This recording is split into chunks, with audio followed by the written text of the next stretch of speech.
What if William Shakespeare had a sister who matched his imagination, his wit, and his way with words?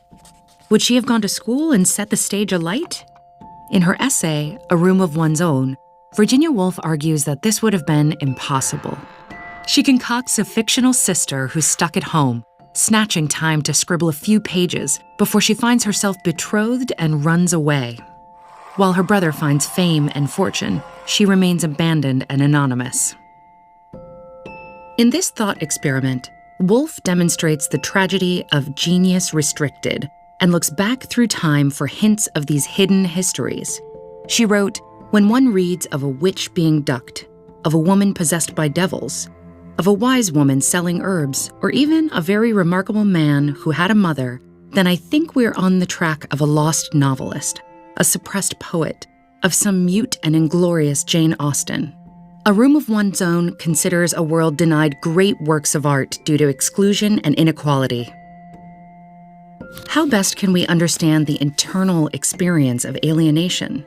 In both her essays and fiction, Virginia Woolf shapes the slippery nature of subjective experience into words.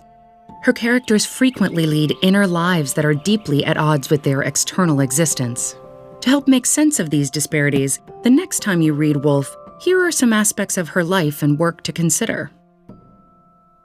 She was born Adeline Virginia Stephen in 1882 to a large and wealthy family, which enabled her to pursue a life in the arts. The death of her mother in 1895 was followed by that of her half-sister, father, and brother within the next 10 years. These losses led to Woolf's first depressive episode and subsequent institutionalization. As a young woman, she purchased a house in the Bloomsbury area of London with her siblings. This brought her into contact with a circle of creatives, including E.M. Forrester, Clive Bell, Roger Fry, and Leonard Woolf. These friends became known as the Bloomsbury Group, and Virginia and Leonard married in 1912. The members of this group were prominent figures in modernism, a cultural movement that sought to push the boundaries of how reality is represented.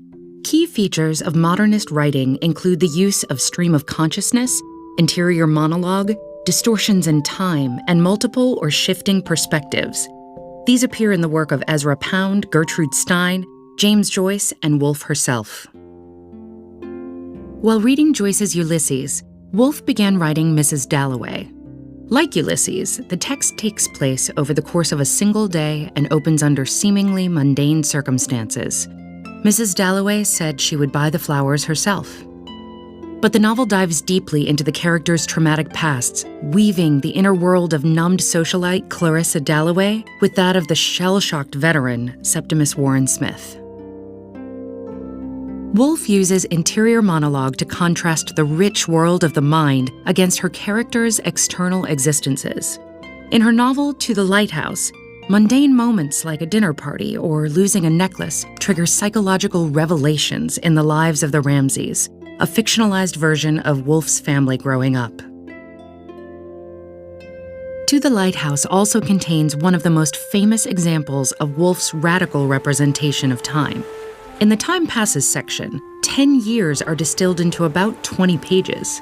Here, the lack of human presence in the Ramsays' beach house allows Woolf to reimagine time in flashes and fragments of prose. The house was left. The house was deserted. It was left like a shell on a sandhill to fill with dry salt grains now that life had left it. In her novel The Waves, there is little distinction between the narratives of the 6 main characters. Woolf experiments with collective consciousness, at times collapsing the 6 voices into one. It is not one life that I look back upon. I'm not one person. I am many people. I do not altogether know who I am, Ginny, Susan, Neville, Rhoda, or Louis, or how to distinguish my life from theirs. In The Waves, 6 become one, but in the gender-bending Orlando, a single character inhabits multiple identities. The protagonist is a poet who switches between genders and lives for 300 years. With its fluid language and approach to identity, Orlando is considered a key text in gender studies. The mind can only fly so far from the body before it returns to the constraints of life. Like many of her characters, Woolf's life ended in tragedy when she drowned herself at the age of 59. Yet, she expressed hope beyond suffering. Through deep thought, Woolf's characters are shown to temporarily transcend their material reality.